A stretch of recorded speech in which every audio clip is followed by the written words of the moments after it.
애청자 여러분 안녕하세요. 2026년 6월 27일 할텐서울 복음방송에서 보내드리는 주안의 하나 진행의 강승규입니다. 지난 한 주도 내가 만들어낸 하나님이 아니라 우리를 만드신 하나님을 예배하신 여러분 되셨기를 소망합니다. 지난 2주간 출애굽기 32장에 기록된 금송아지 사건을 살펴보며 우리의 신앙을 점검하고 있습니다. 하나님의 은혜 안에서 출애굽했고 그 하나님의 능력을 경험했고 하나님의 임재가 있는 시내산 아래에서 그분의 영광을 구름 너머로까지 보고 땅을 진동하는 그분의 임재를 경험했던 이스라엘 백성들. 그들은 모세를 통해 전해준 하나님의 말씀, 곧 십계명과 그 외의 많은 율례들을 모두 다 듣고 나서 이것들을 다 준행하겠다고 피로 언약을 맺었습니다. 언약식을 맺자 하나님은 다시 모세를 시내산 위로 부르십니다. 이스라엘 백성들이 하나님의 말씀에 순종하겠다고 약속했으니 이제 하나님께서 그들 가운데 거하시며 그들의 하나님이 되시기 위함이었지요. 그래서 하나님께서 거하실 장소 성막을 만들도록 성막에 대해 자세한 설명을 모세에게 해 주셨습니다. 그런데 그렇게 40일간을 하나님의 임재 앞에서 하나님께서 임하실 성막의 구조에 대해 배우고 있던 모세와는 달리 시내산 아래에서는 이스라엘 백성들이 자신들을 인도할 신을 만들어 달라고 모세의 형 아론에게 부탁하고 있었습니다. 첫 찬양 함께 하신 후에 계속해서 말씀 나누겠습니다.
백성들의 요구에 아론은 그들의 금 귀고리를 모아 자신들이 앞으로 듣고 순종할 신의 형상을 만들어내었습니다. 바로 금송아지였지요. 하지만 그것이 금송아지였음에도 불구하고 그들은 그 금송아지를 여호와 하나님이라고 칭했습니다. 성경의 하나님과 세상에 존재하는 사람들이 만들어낸 두 신이 혼합된 자신들만의 새로운 신이 탄생한 것입니다. 천지를 창조하시고 나를 창조하신 하나님이 아니라 자신들이 창조해낸 하나님, 그 금송아지를 보며 백성들은 즐거이 먹고 마시며 일어나 뛰놀았습니다. 그리고 그것을 예배라고 부르며 말입니다. 모세는 그 사실을 몰랐지만 하나님은 그들의 그 악행을 보셨습니다. 그래서 모세를 향해 이렇게 말씀하시지요. 여호와께서 모세에게 이르시되 너는 내려가라. 내가 애굽 땅에서 인도하여 낸 내 백성이 부패하였도다. 그들이 내가 그들에게 명령한 길을 속히 떠나 자기를 위하여 송아지를 부어 만들고 그것을 예배하며 그것에게 제물을 드리며 말하기를 이스라엘아 이는 너희를 애굽 땅에서 인도하여 낸 너희 신이라 하였도다. 출애굽기 32장 7절과 8절의 말씀입니다. 하나님의 말씀에 모세는 급히 산 아래로 내려옵니다. 그리고는 백성들이 금송아지 앞에서 춤추는 것을 보며 크게 노하지요. 모세는 그 송아지를 가져다 불에 태우고 그것을 갈아 가루로 만들고는 백성들에게 마시게 했습니다. 이것은 당시 문화에서 추악한 물건을 완전히 소멸하는 방법이었습니다.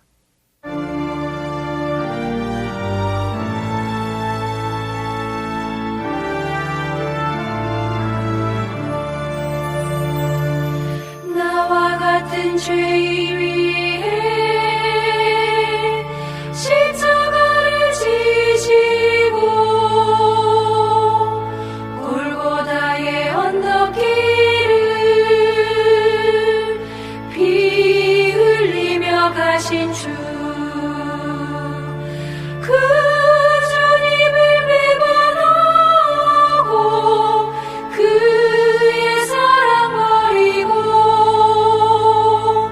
자비하신 주의 맘에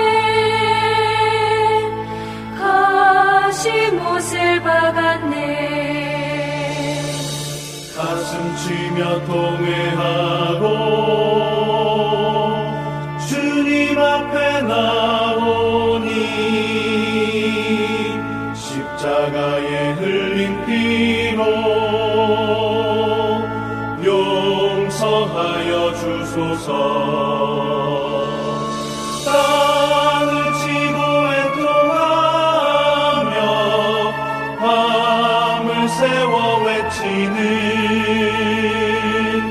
이 죄인의 울부짖음 물리치지 마소서.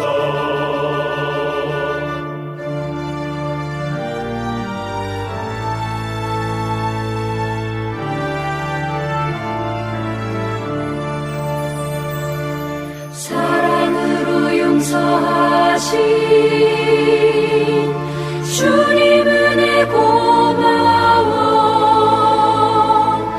마음속에 다짐하며 겸손하게 빕니다.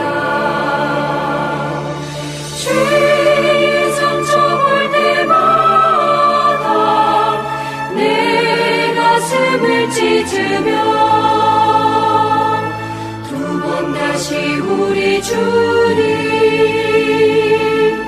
배반하지 않으리. 아멘.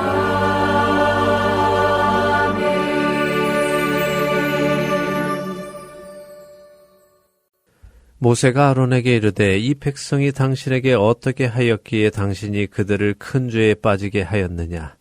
아론이 이르되 내 주여 노하지 마소서. 이 백성의 악함을 당신이 아나이다. 그들이 내게 말하기를 우리를 위하여 우리를 인도할 신을 만들라. 이 모세 곧 우리를 애굽 땅에서 인도하여 낸 사람은 어찌 되었는지 알 수 없노라 하기에 내가 그들에게 이르기를 금이 있는 자는 빼내라 한즉 그들이 그것을 내게로 가져왔기로 내가 불에 던졌더니 이 송아지가 나왔나이다. 출애굽기 32장 21절에서 24절의 말씀입니다. 모세는 이 일을 행한 아론을 책망했습니다. 어찌하여 백성들을 이렇게 큰 죄에 빠지게 했느냐고 책망하지요. 그런데 아론의 답변이 참으로 궁색합니다. 형인 아론은 동생인 모세에게 아마도 이런 식으로 말을 했던 것 같습니다. 모세야, 너도 알잖아. 이 백성들이 얼마나 악한 줄을. 그들이 너가 어떻게 된지 모르겠으니 빨리 자신들을 인도할 신을 만들어내라고 닥달하니 내가 어떻게 혼자 그 사람들을 감당하겠니? 그래서 하는 수 없이 금이 있는 사람들은 가지고 나오라고 했더니 그들이 금을 가지고 와서 나는 그냥 그 금들을 불에 던졌을 뿐인데 아니 글쎄 그 불 속에서 송아지가 나오는 것이 아니겠니? 내가 한 것은 아니야 라고 말입니다. 아론은 분명히 거짓말을 하고 있습니다. 그는 자신의 잘못을 인정하지 않았고 오히려 다른 사람들을 탓할 뿐이었지요. 그런데 이상하게도 모세는 아론의 그런 궁색한 변명, 말도 안 되는 변명으로 자신의 죄를 숨기려 하는 아론에게 더 이상 아무런 말도 하지 않습니다. 그리고 오히려 모세는 진문에 서서 누구든지 여호와의 편에 있는 자는 내게로 나오라 라고 하였고 레위 자손들이 모세에게 나오자 레위인들에게 이스라엘의 이 문에서 저 문까지 왕래하며 형제들을 또 친구들을 이웃들을 죽이라고 명령합니다. 이에 레위 자손들은 모세의 말대로 행하여 이날에 백성 중 3,000명가량이 죽임을 당했다고 출애굽기 32장 26절에서 28절은 말씀합니다.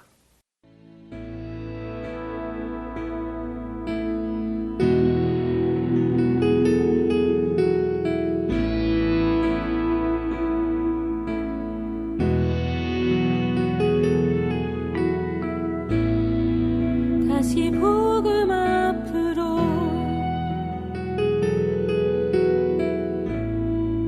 우리 주께 돌아가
여러분과 함께 기도하는 1분 기도 시간으로 이어드립니다. 오늘은 키르기스스탄에서 사역하시는 고신남 선교사님께서 1분 기도를 인도해 주십니다.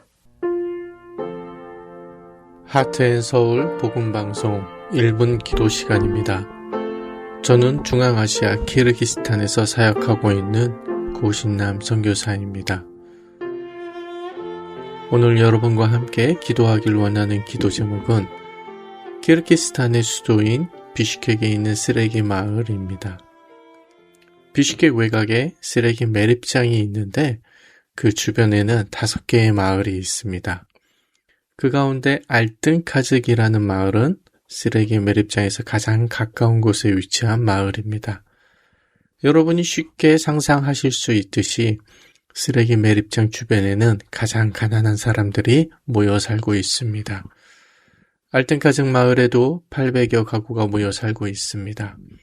이곳은 정부의 허가를 받지 않은 지역이기 때문에 학교나 보건소 등 정부의 돌봄이나 도움이 전혀 없는 마을입니다. 이 마을에는 이슬람 모스크가 3곳이나 세워져 있습니다. 시골에서 갓 이주해온 강성 무슬림들이 모여 살면서 이슬람의 종교성이 매우 강하고 폐쇄적인 마을입니다. 그래서 그런지 아직까지 교회가 세워지지 않은 곳이기도 합니다. 더욱이 복음을 전한 발걸음이나 현지 전도사, 어떤 사역자도 없는 곳입니다. 이 마을을 위하여 기도해 주십시오. 사망의 그늘에 앉아있는 이 영혼들에게 복음을 전할 자를 보내어 주십시오. 함께 기도해 주시면 감사하겠습니다. 또한 이 마을에는 1,500명의 어린 아이들이 있습니다. 그 아이들은 사회의 외면 속에서 꿈도 없이 소망 없이 죽어가고 있습니다. 잊혀져가는 이 아이들에게 가르치고 음식을 나누고 웃음을 줄 수 있는 사랑의 처소가 필요합니다. 이 마을에 복음을 나눌 수 있는 작은 공간, 아이들을 교육할 수 있는 교육장소가 마련되어질 수 있도록 함께 기도해 주십시오. 함께 기도하겠습니다.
전능하신 하나님, 온 열방 가운데 신음하는 소리와 애통하는 소리들이 끊이지 않고 있습니다. 가난하고 굶주리고 소망 없고 꿈 없이 죽어가는 영혼들이 많습니다. 그 가운데 키르기스탄 비슈케크 쓰레기 마을에 있는 알뜬카즈기라는 마을에도 복음의 소망이 없이, 예수 그리스도의 소망이 없이 하나님의 복음을 듣지 못하는 영혼들이 수없이 있습니다. 하나님 이 땅에 하나님의 복음을 전하고 예수 그리스도의 사랑을 전할 수 있는 복음의 전도자들을 보내어 주시옵소서. 사단의 권세에 잡혀 사망의 그늘 가운데 앉아 죽어가는 영혼들에게 나를 보내 주시옵소서라고 손들고 달려오는 주님의 일꾼들을 이 땅에 보내어 주시기를 소망합니다. 또한 주님, 이 땅에는 1,500명의 아이들이 학교가 없는 곳에서 매일매일 멍하니 하늘만 바라보고 땅을 긁어가면서 살아가고 있습니다. 하나님, 이 어린 생명들을 주님 기억하여 주시옵시고 이들을 가르치고 이들에게 웃음을 줄 수 있는 하나님 복음의 처소를 마련해 주시옵소서. 이들을 가르칠 수 있는 학습센터가 이 땅에 세워질 수 있도록 하나님 역사하여 주시기를 원합니다. 죽어가는 영혼들에게 하나님의 사랑의 손길을 베풀어 주시어서 그들이 전능하신 하나님 역사를 다스리시고 창조주 하나님을 만나 그들의 생명이 살아나며 그 땅을 변화시킬 수 있고 복음을 전할 수 있는 자들이 그곳에서 세워지게 하여 주시옵소서. 예수님의 이름으로 기도드리옵나이다. 아멘. 들으라 열방이 부르는 소리 들으라 고아들의 울음소리를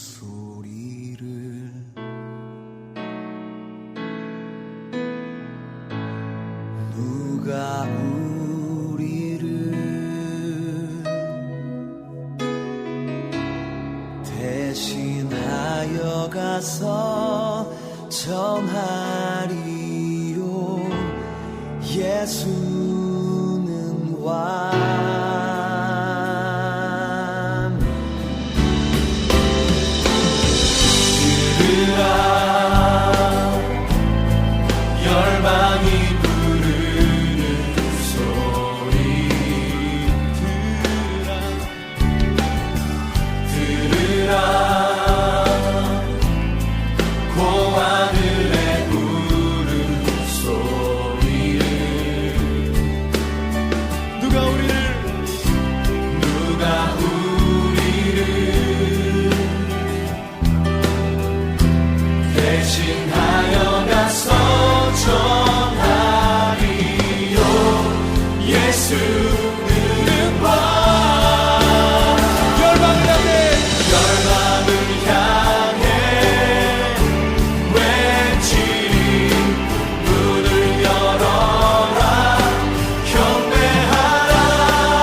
주 높이는 소리 열방이 주 높이는 소리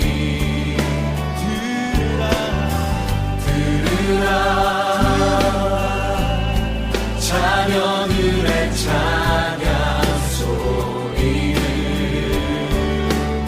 우리가 가서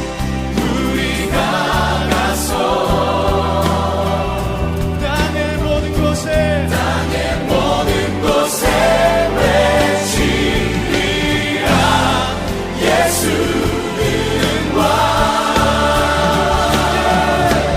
열방을 향해 외치리라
하트앤서울 복음방송을 팟캐스트로 듣는 법.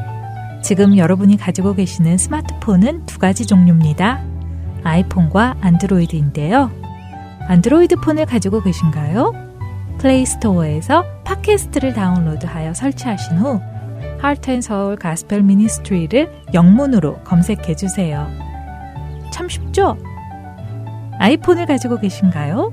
이것은 더욱 쉽습니다. 스마트폰 화면에 팟캐스트 아이콘이 보일 거예요. 보라색 안테나 그림이죠. 이것을 누르시고 창이 열리면 하트앤서울 가스펠 미니스트리를 영문으로 검색해 주세요. 오 예! 복음 방송의 모든 지난 방송과 이번 주 방송이 우리의 작은 스마트폰에 모두 쏙쏙. 언제, 어느 때나 어느 곳에서나 여러분과 함께하는 하트앤서울 복음 방송입니다.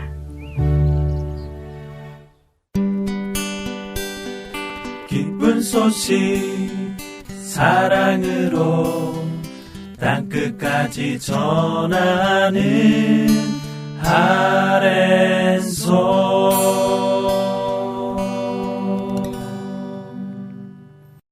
신약 성경의 첫 번째 책 마태복음을 통해 예수님을 만나는 시간입니다. 마태와 만나는 예수님 함께 하시겠습니다.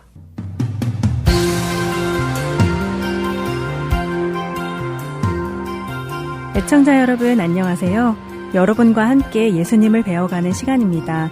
마태와 만나는 예수님 진행의 김명아입니다. 네, 여러분 안녕하세요. 강승기입니다. 마태복음 9장을 보고 있습니다. 네. 율법과 전통에 빠져있는 사람들은 예수님 앞에서 자신들의 의로움을 나타내는 반면 예수님은 죄인의 상징인 세리마태를 제자로 부르시고 중풍병자의 죄를 사해주시고 부정한 혈루증 여인을 치유해주시고 죽었던 소녀를 살리시면서 예수님이 이 땅에 오신 이유, 곧 의사가 병든 자를 고치듯 죄인을 찾아 회개하여 구원에 이르게 하시는 일을 하러 오신 것을 보여주셨어요. 네, 결국 새로운 언약의 시대, 곧 신약 시대는 율법의 행위가 아니라 믿음으로 하나님의 은혜를 받아서 구원에 이르게 된다 하는 사실을 보여주고 계시죠. 오늘 계속해서 9장을 읽어가면서요, 이렇게 믿음으로 나오는 자들을 고치시는 예수님의 사역을 더 보도록 하겠습니다. 먼저 9장 27절에서 31절 읽고 시작할까요? 네, 마태복음 9장 27절부터 읽겠습니다. 여러분들도 함께 읽으시죠. 예수께서 거기에서 떠나가실새 두 맹인이 따라오며 소리질러 이르되 다윗의 자손이여 우리를 불쌍히 여기소서 하더니 예수께서 집에 들어가심에 맹인들이 그에게 나아오거늘 예수께서 이르시되 내가 능히 이 일을 할 줄을 믿느냐 대답하되 주여 그러하오이다 하니 이에 예수께서 그들의 눈을 만지시며 이르시되 너희 믿음대로 되라 하시니 그 눈들이 밝아진지라 예수께서 엄히 경고하시되 삼가 아무에게도 알리지 말라 하셨으나 그들이 나가서 예수의 소문을 온 땅에 퍼뜨리니라. 네. 이번에는 맹인이 예수님께 믿음으로 나아오는 장면이네요. 네, 마태는 계속해서 믿음으로 예수님께 나오는 자들을 소개합니다. 회당장의 집에서 회당장의 딸을 죽음에서 다시 일으키신 후에 회당장의 집에서 떠나시죠. 그때 두 맹인이 따라오며 예수님을 부릅니다. 근데 뭐라고 부릅니까? 다윗의 자손이여 하며 따라오네요. 네. 그들이 예수님을 다윗의 자손이라고 부른다는 것은 그들이 예수님을 메시아로 인정한다는 말이 아닌가요? 맞습니다. 다윗의 자손이라 하는 표현은요, 구약에 예언된 메시아를 칭하는 표현이지요. 우리 사무엘 하 7장 12절에서 13절을 한번 읽어보세요. 네, 구약 사무엘하 7장 12절과 13절입니다. 한 절씩 읽겠습니다. 내 수완이 차서 내 조상들과 함께 누울 때에 내가 내 몸에서 날 내 씨를 내 뒤에 세워 그의 나라를 견고하게 하리라. 그는 내 이름을 위하여 집을 건축할 것이요 나는 그의 나라 왕위를 영원히 견고하게 하리라. 자, 이 말씀 언뜻 들으면 다윗의 아들 솔로몬 이야기처럼 들리죠? 그러게요. 내 이름을 위하여 집을 건축할 것이다 라고 하셨으니까 마치 솔로몬이 하나님을 위한 성전을 지은 것을 말씀하시는 것 같아요. 네, 자주 말씀드리지만요. 하나님은 성경 전체를 통해서 앞으로 행하실 일에 대한 샘플, 마치 미리 보기처럼 보여주실 때가 많습니다. 천지를 창조하시면서 빛과 어둠을 나누시는 일, 에덴 동산에서 아담과 하와에게 가죽 옷을 입혀주시던 일, 또 노아의 홍수 또는 이삭을 번제로 드리는 아브라함 등 성경의 이야기들은 당시의 그 사건이기도 하지만요, 동시에 먼 훗날에 있을 일들을 예표하는 사건이기도 한 것을 우리는 볼 줄 알아야 합니다. 여기도 마찬가지입니다. 다윗의 자손인 솔로몬이 하나님의 집을 건축하지요. 그러나 그 집은 사실 무너질 집이지요. 실제로 또 무너졌고요. 그렇죠. 남유다가 바벨론에 의해 멸망당할 때 솔로몬이 지은 하나님의 성전은 무너졌죠. 네. 그 후에 스룹바벨이 재건했지만 그건 역시 예수님 이후에 또 무너졌고요. 네. 그런데 여기 다윗에게 하시는 하나님의 말씀을 들어보면 그렇게 무너질 집을 건축하는 자손이 아니라 왕위를 영원히 견고하게 하는 자손이 날 것이라는 말씀으로 들려요. 네, 그래서 솔로몬 같지만 솔로몬이 아닌 메시아 곧 무너지지 않는 하나님의 집, 영원한 하나님의 집이 되실 예수님을 말씀하시는 것입니다. 이번에는 이사야서 11장 1절과 2절 한번 읽어주세요. 네, 이사야서입니다. 11장 1절과 2절 읽겠습니다. 이새의 줄기에서 한 싹이 나며 그 뿌리에서 한 가지가 나서 결실할 것이요. 그의 위에 여호와의 영, 곧 지혜와 총명의 영이요. 모략과 재능의 영이요. 지식과 여호와를 경외하는 영이 강림하시리니. 네. 여기 이새는 다윗의 아버지잖아요. 네. 결국 이새의 줄기는 다윗을 의미하고 그 다윗의 후손으로 하나님의 영이 강림하는 메시아께서 오실 것이라는 예언의 말씀이겠네요. 그렇습니다. 이번에는 제가 예레미야 23장 5절에서 6절을 읽어드릴게요. 여호와의 말씀이니라. 보라 때가 이르리니 내가 다윗에게 한 의로운 가지를 일으킬 것이라. 그가 왕이 되어 지혜롭게 다스리며 세상에서 정의와 공의를 행할 것이며 그의 날에 유다는 구원을 받겠고 이스라엘은 평안히 살 것이며 그의 이름은 여호와 우리의 공의라 일컬음을 받으리라. 자, 마찬가지 예언이죠. 세상을 정의와 공의로 다스릴 왕, 곧 하나님의 메시아가 다윗의 자손으로 올 것을 예언하십니다. 이처럼 누군가를 향해서 다윗의 자손이여라고 칭하는 표현은요, 당신이 구약에 약속된 메시아이십니다. 나는 그것을 믿습니다. 라는 믿음을 담은 표현인 것입니다. 참 아이러니하게도 앞을 볼 수 없는 맹인들이 오히려 예수님을 알아보고 있다는 것이네요. 네, 그것이 복음의 아이러니입니다. 스스로 본다고 생각하는 자들은 보지 못하고 스스로 볼 수 없는 것을 아는 사람들은 보게 되는 것. 이것이 복음이죠. 다시 말해 교만한 자는 주를 보지 못하고요. 겸손한 자가 주를 본다는 말씀입니다. 이렇게 맹인 둘이 예수님을 따라오면서 예수님을 메시아로 인정하며 우리를 불쌍히 여기소서라고 외칩니다. 예수님은 그들과 함께 한 집에 들어가십니다. 그리고는 물으시지요. 내가 능히 이 일을 할 줄을 믿느냐 하고 물으십니다. 이게 사실 한국어는요, 내가 능히 이 일을 할 줄을 믿느냐 하는 것이 문법상 맞는 어순입니다. 근데 헬라어 원문을 그대로 번역해 보면요, 너는 믿느냐 하고 먼저 물으십니다. 아, 그런가요? 그럼 너희는 믿느냐? 내가 능히 이 일을 할 줄을 이런 순으로 되어 있다는 것이겠네요. 네, 그렇죠. 믿음이 있는가 하는 것이 더 중요한 것이기 때문에 그렇습니다. 그리고 예수님의 그 질문에 그들은 그러합니다라고 답을 하죠. 무슨 말이겠습니까? 네, 믿습니다. 예수님이 이 일을 행하실 능력이 있으시다는 것을 믿습니다라는 말일 것 같아요. 맞습니다. 그래서 예수님이 다시 답하시죠. 너희 믿음대로 되라라고요. 참 멋지죠. 믿음이 있는가? 그러니까 믿음이 있습니다. 라고 답하고 그럼 믿음대로 되라 라고 하시니 그들의 눈이 밝아집니다. 9장에서 마태가 믿음을 강조하고 있는 것이 보이시죠? 네, 보입니다. 믿음이 있느냐? 네, 있습니다. 그럼 믿음대로 되라 라고 하시니 눈이 밝아졌다. 이 과정이 새삼 감격적으로 다가와요. 동시에 제 안에는 믿음이 있는지도 생각해 보게 되고요. 네, 참 중요한 포인트죠. 성경은 우리에게 믿음을 강조하십니다. 믿음이 있어야 한다는 것을 강조하시죠.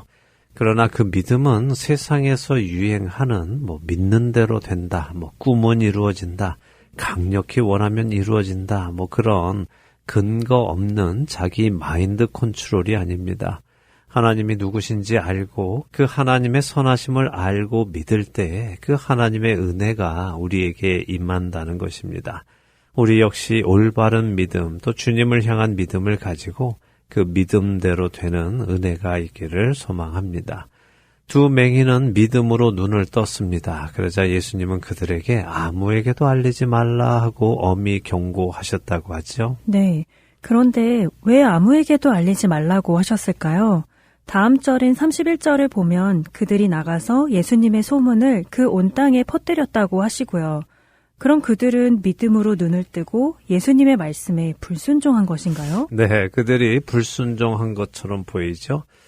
자, 먼저 왜 예수님은 아무에게도 알리지 말라고 하셨을까를 생각해 보면요. 사실 예수님은 자신이 메시아이신 것을 공식적으로 알리지는 않으셨습니다. 그것은 십자가를 지시기 위해 예루살렘에 들어가실 때 비로소 밝히시죠.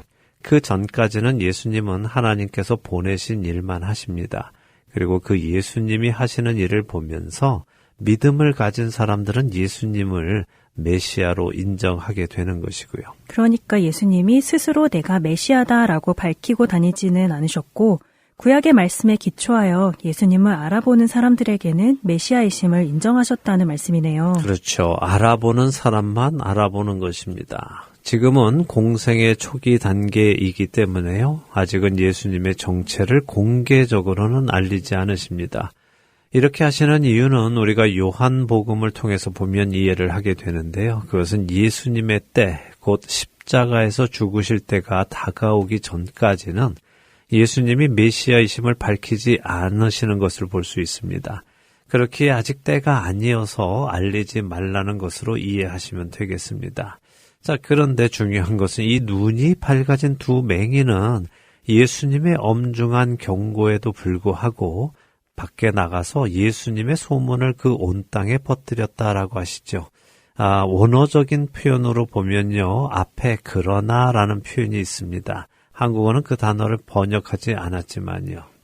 그럼 원어적으로 보면 예수님은 아무에게도 알리지 말라고 엄히 경고하셨지만 그러나 그들은 나가서 예수님의 소문을 온 땅에 퍼뜨렸다라고 되어 있다는 말씀이죠. 네. 그럼 그들의 행동이 예수님의 말씀과 반대로 했다는 것을 강조하고 있는 것이네요. 그렇죠. 그럼 이것을 어떻게 받아들여야 하나요? 믿음으로 눈을 뜨고도 불순종한 것으로 받아들여야 하나요? 아니면 그래도 예수님을 전했으니 괜찮은 것으로 받아들여야 하나요? 네. 좀 혼란스러운데요. 혼란스럽죠? 예, 혼란스럽습니다. 그래서 학자들의 해설도 나뉩니다. 이들의 행동이 불순종이다라고 하는 해설과 예수님의 은혜를 경험한 후에는 그분을 전하는 것을 막을 수 없다라는 해설 두 가지 모두 존재합니다. 둘 다 일리가 있죠? 그러게요. 둘 다 일리가 있네요. 그럼 이런 경우는 국장님이 늘 말씀하시는 대로 명확하지 않은 것은 내려두고 명확한 것에 집중해야겠네요. 네, 일단 명확한 것은 예수님은 그들에게 믿음이 있느냐 물으신 것이고 그들은 믿음이 있다고 했고 그 믿음으로 눈을 떴다는 것. 이것에 집중하면 될 것 같습니다. 네. 근데 저의 해석을 하나 덧붙이자면요. 한국어 성경은 예수의 소문을 퍼뜨렸다라고 되어 있지만요. 원어대로 번역을 해보면 예수를 퍼뜨렸다입니다. 소문이 아니라요. 그래서 예수님을 전했다입니다. 그러니까 예수님이 우리 눈을 뜨게 해주셨다 이 사실을 전했다기보다는 예수님이 그리스도시다, 메시아이시다라는 것을 전한 뉘앙스로 들립니다. 그러나 여전히 예수님이 금하신 것을 했으니 칭찬할 수 있을지는 잘 모르겠습니다.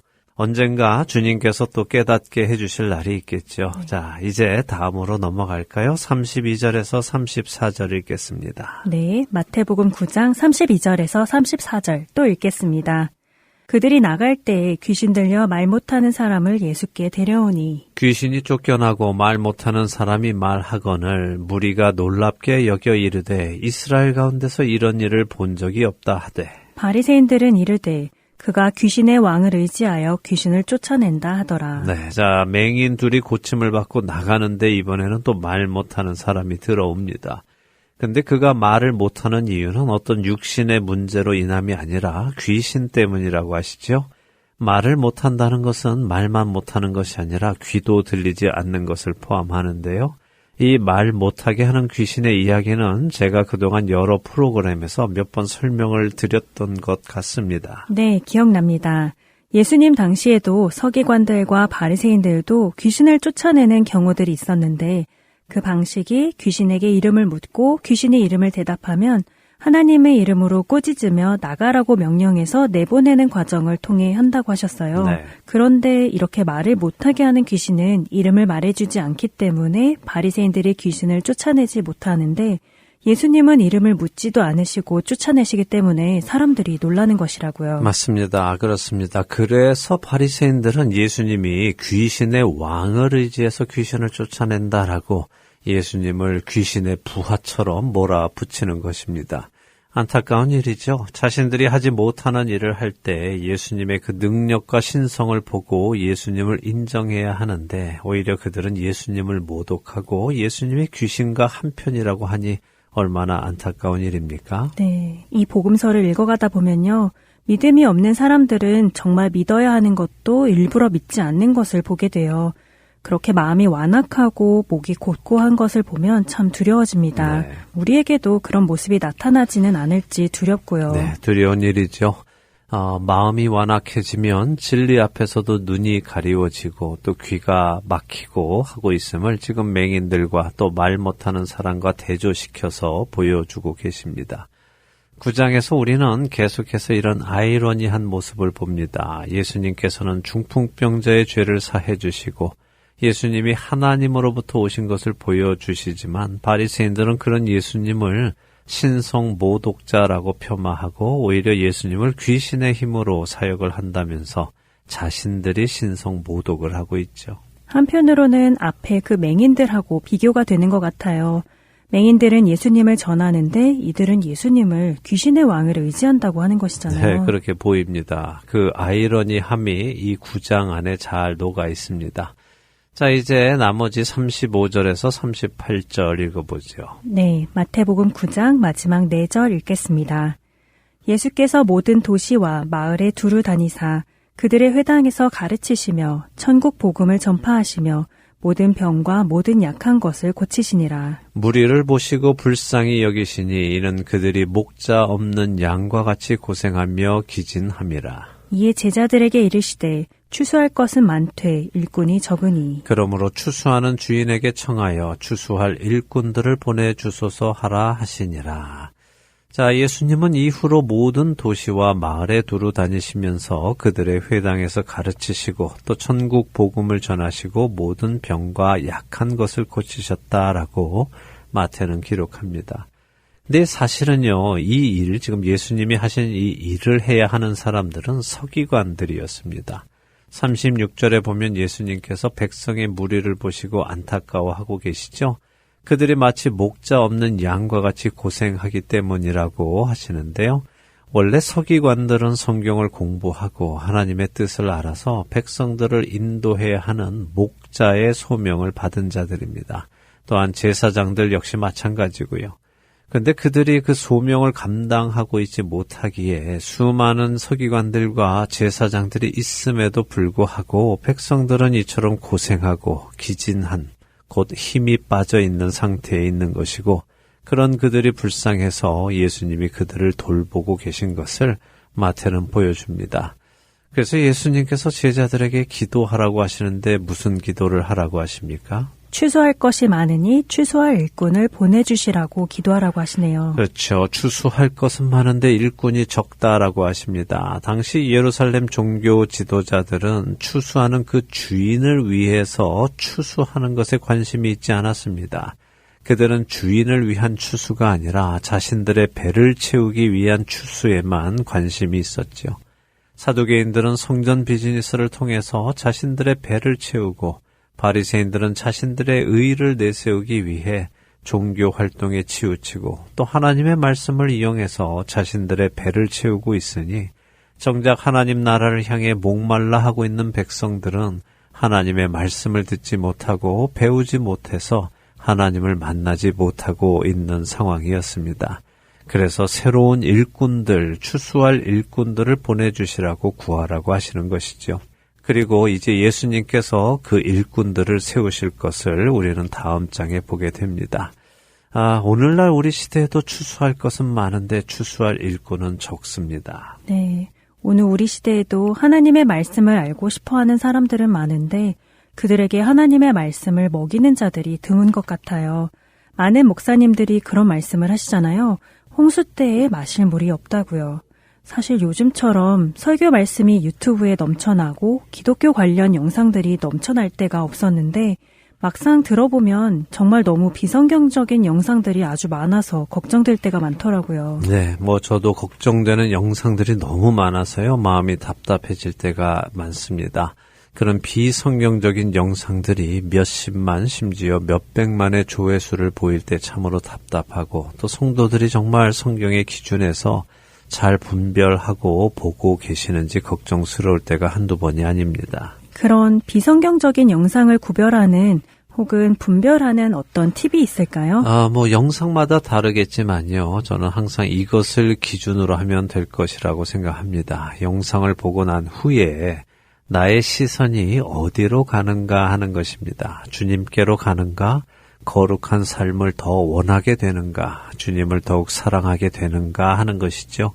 만일 영상을 보고 난 후에 나의 시선이 그 단체나 그 설교자 또는 그곳에서 소개하는 어떤 프로그램 이런 것들로 간다면 점검을 해보시는 것이 좋습니다.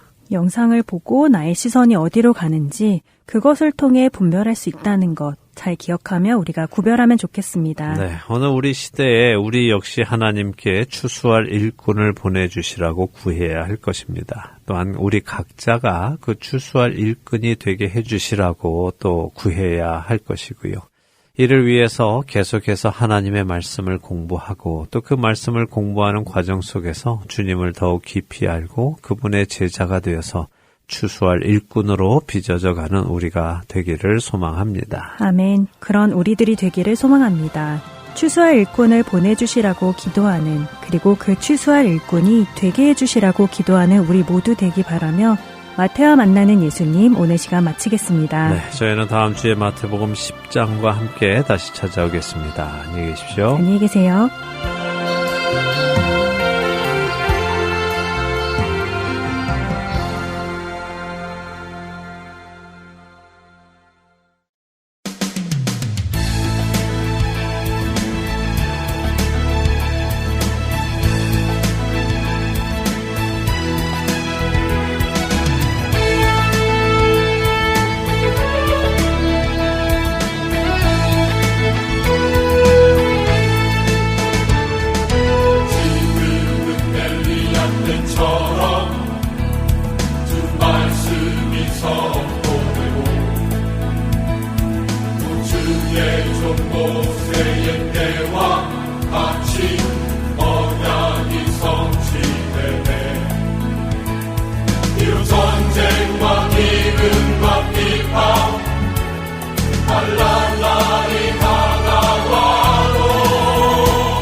밟을 때에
레위 지파가 무엇에 근거하여 그날 이스라엘 백성들 3,000명을 죽였는지는 사실 명확히 모릅니다. 학자들에 따라 여러 해설이 있지요.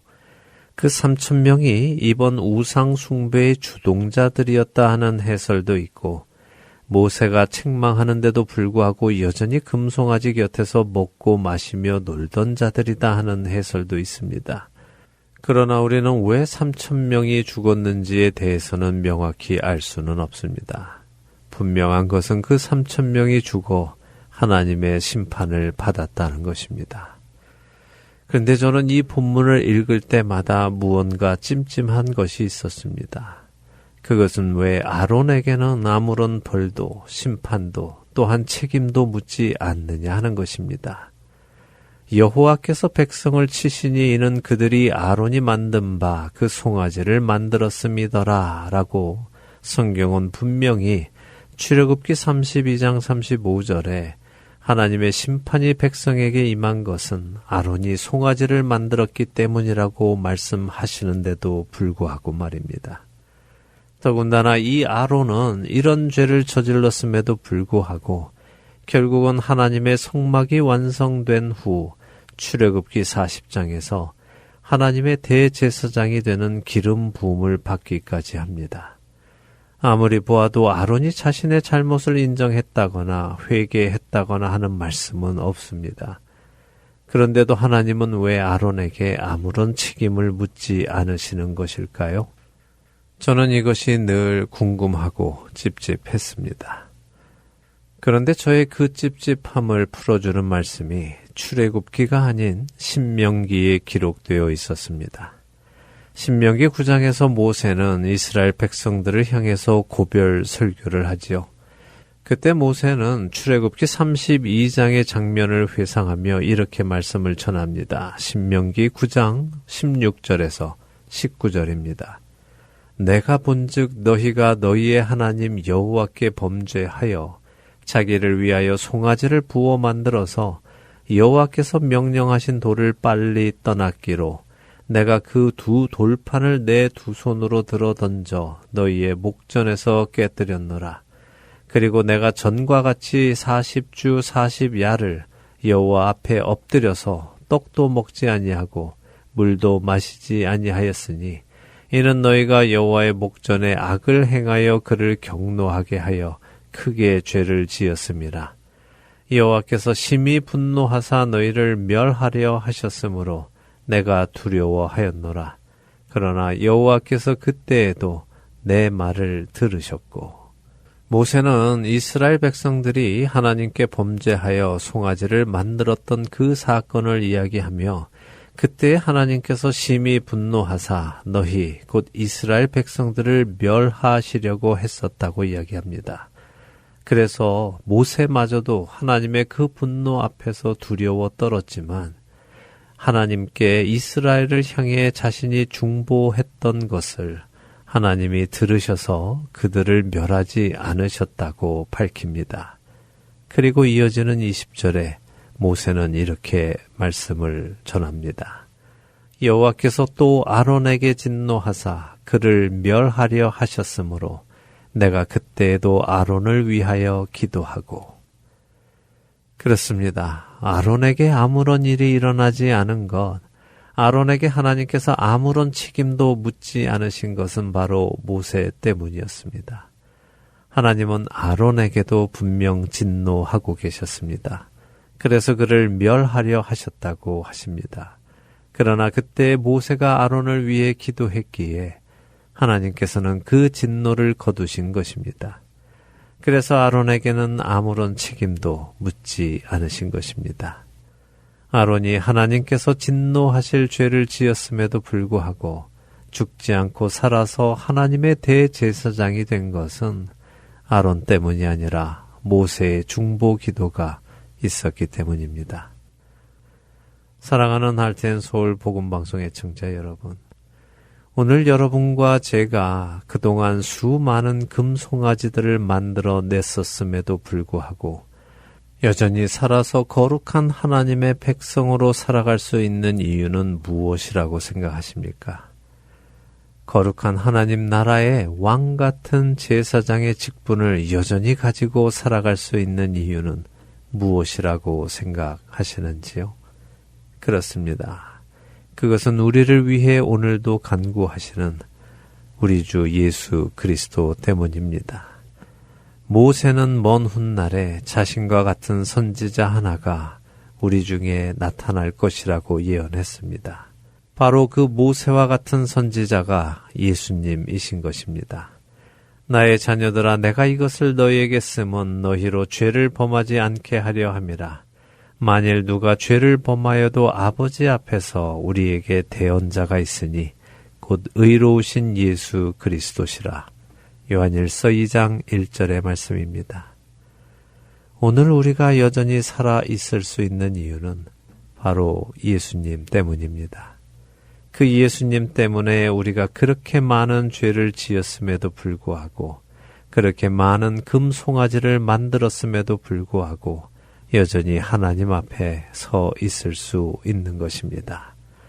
이 은혜가 새삼스럽게 너무도 감사하게 다가옵니다. 자신의 형 아론이 죽지 않도록 하나님 앞에 중보 기도했던 모세로 인하여 아론이 살았던 것처럼 예수님의 형제가 되는 우리들을 위해 기도하시는 예수님의 중보 기도로 인하여 우리가 오늘도 살아 있습니다. 그 예수님께 감사하며 하나님 앞에 거룩하게 살아가시는 저와 애청자 여러분이 되시기를 소망하며 오늘 주안의 하나 여기에서 마치도록 하겠습니다. 함께 해주신 여러분들께 감사드리고요. 저는 다음 주 이 시간 다시 찾아뵙겠습니다. 지금까지 구성과 진행의 강순기였습니다. 애청자 여러분 안녕히 계십시오.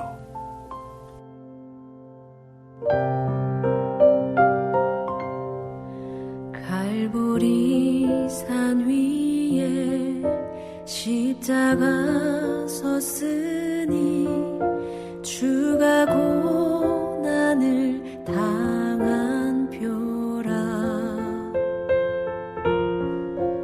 험한 십자가를 내가 사랑함은 주가 보혈을 흘림이라. 험한 십자가에 주가 흘린 피를 믿는 마음으로 바라보니 나를 용서하고 내 죄 사하시려 주가 흘리신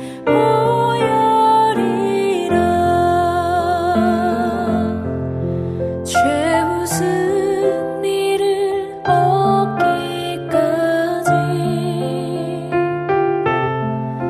주의 십자가 사랑하리.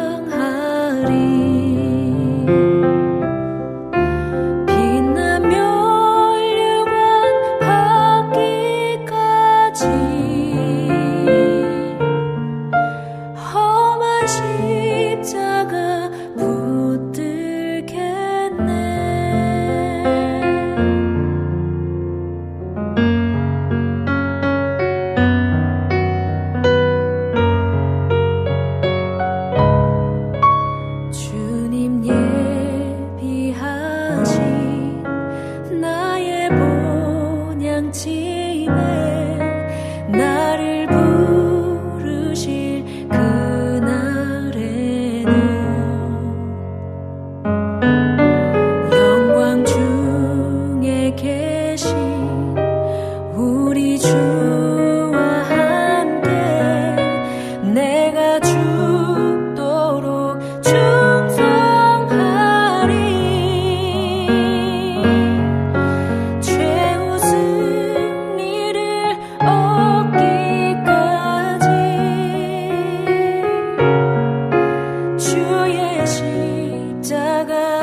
십자가 붙들겠네.